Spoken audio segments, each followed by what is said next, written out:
Friends, நேற்றைய தினத்தில் நம்ம பார்த்திங்கன்னா சொல்லியிருப்போங்க. இதுமாரி அதீதமாக கொஞ்சம் எண்ணெய் கார்போகி மூலிகை கலந்த எண்ணெய் போட்டதுனால அப்படியே கொப்பளம் போட்டுருச்சுன்னு சொல்லி அது பாருங்கள். அப்படியே வெள்ளையாக தெரியுதுங்களா, ஒரு கொப்பளம் மாரி. அப்படியே இதுமாரி அங்கங்கே கொஞ்சம் அப்படியே வலி எடுக்க ஆரம்பிச்சிச்சு. அது நான் என்னன்னா ஒரு 2 நாள் விட்டுட்டேன். போடல ரெட் பவுட்ரு, அந்த இடத்துல தேங்காய் எண்ணெய் மட்டும் தடவிட்டு நான் அப்படியே விட்டுட்டேன். கொஞ்சம் அப்படியே தணிஞ்சிச்சு, இல்லைன்னா ரொம்ப கொப்பளம் போட்டிருக்கோம். அதனால தான் பார்த்து ஹேண்டில் பண்ணி சொல்கிறேங்க. செராய்டு ஆயில்மெண்ட்டு, மெல்கன் ஆகட்டும், இன்னும் கார்போகரிசி ஆகட்டும், யுனானி மற்ற ரெட் பவுடர் ஆகட்டும், போடும்போது பார்த்து கேர்ஃபுல்லாக லோ டோஸாக போடுங்க. கம்மி நேரம் மட்டும் வெயிலில் நில்லுங்க. அதாவது அந்த ஆயில்மெண்ட்டோட வாஷ் பண்ணிட்டு குளிச்சுட்டு மறுபடியும் வெயிலில் நின்னா அது ஒன்றும் பண்ணாது. ஓகேங்களா? அதேமாதிரி ஃபோட்டோ தெரப்பி எடுத்துகிட்டு வரீங்கன்னா கம்பல்சரி வெயிலில் வந்துடவே கூடாது. கொஞ்சம் நேரத்தில் போய் ஹாஸ்பிட்டலில் ஃபோட்டோ தெரப்பி எடுத்துக்கணும்.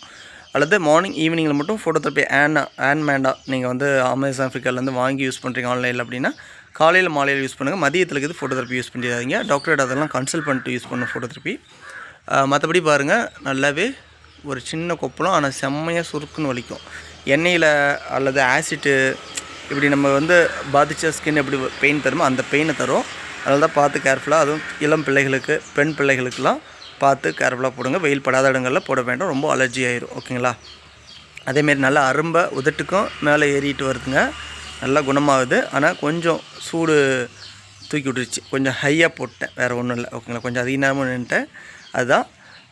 ஓகே, இதை உங்களுக்கு புரிஞ்சிருக்கும். எதையுமே பார்த்து கேர்ஃபுல்லாக நமக்கு பக்க விளைவின்றி நமக்கு பாதுகாப்பாக எடுத்துக்கோங்க. ஓகே ஃப்ரெண்ட்ஸ், நம்ம மீண்டும் அடுத்த தகவல் நான் சந்திக்கிறேன். அதுவரை உங்களது விடைபெறுவது நான் உங்கள் பிவி. நன்றி, வணக்கம்.